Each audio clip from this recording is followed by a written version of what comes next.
If you were looking for tobacco products at the beginning of the last century, you most likely would have been completely unaware of the harm smoking might bring to your health.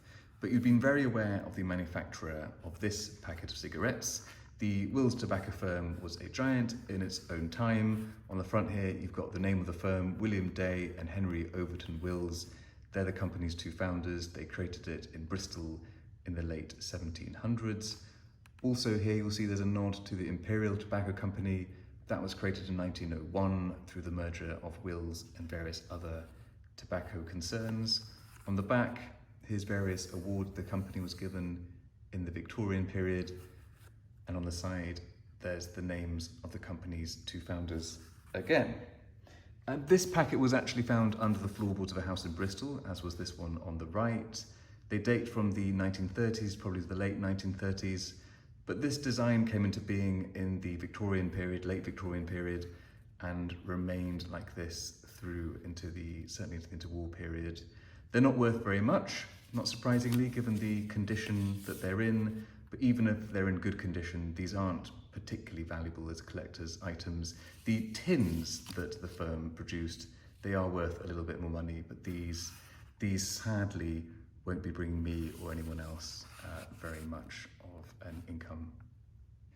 Also found under the same floorboards of the same house in Bristol was this packet of Woodbines. This is almost certainly the Wills' most well-known packaging and best-known brand as well. The Woodbines were very popular with the working class. They found themselves all over the world, including the Western Front during World War I, where quite a famous guy called Woodbine Willie, a chaplain, used to take these into no man's land to dish them out to suffering soldiers. They were known as gaspers within the industry, which is kind of disgusting. It's because they had a very high tar content, so these were very strong cigarettes. Very bad for you, like all other cigarettes, but particularly strong in this case. This very distinctive packaging, which a lot of people liked a lot, was replaced with this in the 60s, and that created massive uproar, as you can probably imagine. People were not happy with this move in the slightest. Also found under the floorboards with the cigarette packets was this. This is an example of a cigarette card. They were very collectible at this point. So this comes from the King and Queen series. And the idea is that you collect all 50 and then the company would supply a frame for you to put them in. And it was all about creating brand loyalty. So on this one, we have the woman would come to know as the Queen Mother visiting steelworkers in Sheffield.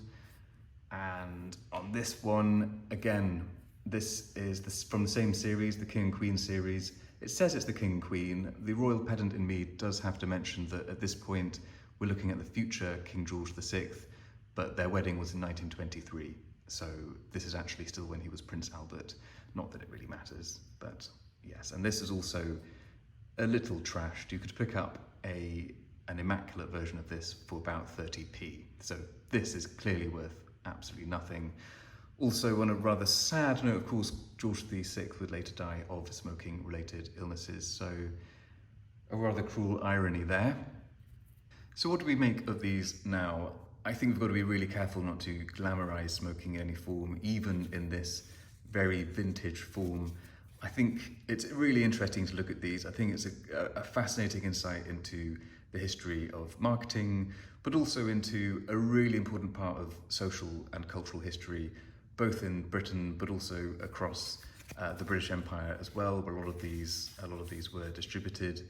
So I think as long as they're seen as historical objects, they're well worth keeping and are of great deal of interest.